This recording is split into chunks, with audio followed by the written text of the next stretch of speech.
Salut, c'est Matt et bienvenue dans ce nouvel épisode de la série des déclics. On est sur la semaine sur l'identité. Vous savez, les déclics, c'est des petits déclics que j'ai eus dans ma vie et que j'ai vu d'autres aussi avoir et qui ont amené des grands changements. Et il y en a un, c'est l'identité. Comprendre quelle est mon identité, qui je suis. Et ça vous aide à trouver le sens de la vie, à le comprendre en tout cas, parce qu'il existe, hein, il est facile à trouver, mais enfin, il devrait être facile à trouver. Mais on peut le comprendre que si on a compris qui on est, qui est Dieu, et qu'est-ce qu'on fait ici en fait.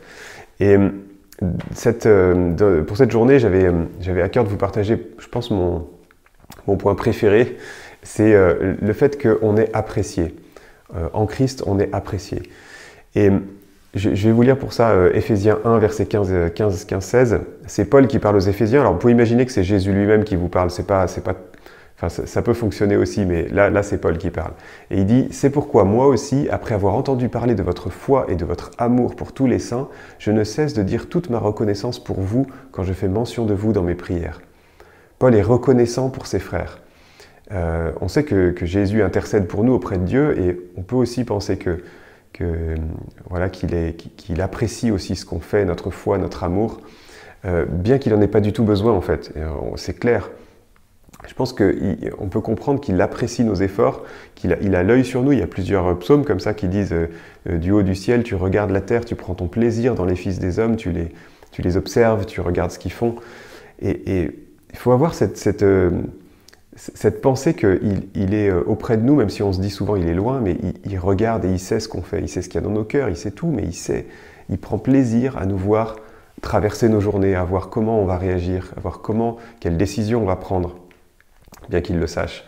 Et c'est vrai que tout ce qu'on peut accomplir, c'est lui qui nous permet de l'accomplir, c'est lui qui nous donne le souffle de vie, c'est lui qui nous donne tout, mais il aime nous voir évoluer sur cette terre, grandir, apprendre, et revenir toujours à lui comme un enfant revient à son père, quoi.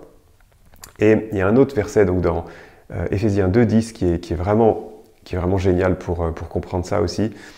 Je vous lis juste la fin. « Nous sommes son ouvrage, ayant été créés dans le Christ Jésus pour les bonnes œuvres que Dieu a préparées à l'avance afin que nous marchions en elles. » Nous sommes son ouvrage. Alors, le mot qui est traduit ici pour ouvrage, ça peut être traduit, c'est pareil que son œuvre d'art, par exemple, ça pourrait être son poème. Donc nous sommes l'œuvre d'art de Dieu, nous sommes le poème de Dieu, nous sommes sa réalisation, son chef-d'œuvre. Enfin, c'est incroyable, je ne sais pas si vous réalisez, c'est des versets ou des trucs que vous avez peut-être déjà lus, mais qu'on lit un peu vite comme ça.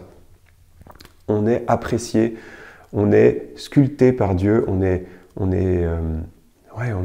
aimé de Dieu, apprécié de Dieu, et il nous voit et il nous fait grandir.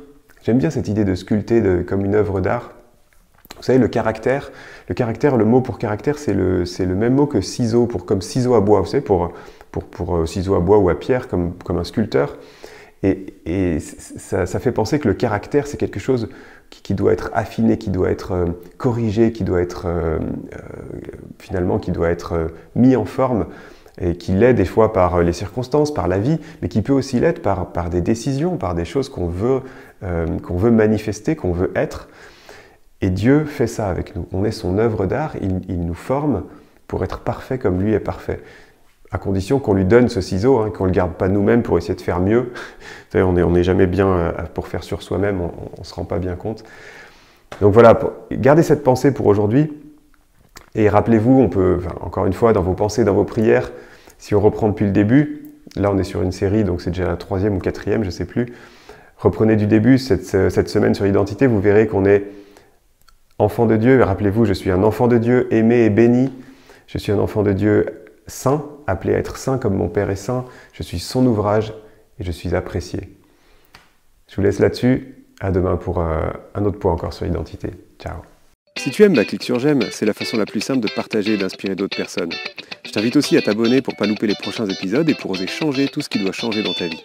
Tu peux aussi me retrouver sur entrepreneurchrétien.com pour plus d'outils et de ressources pour mettre tes talents en action pour la gloire de Dieu. Alors à bientôt.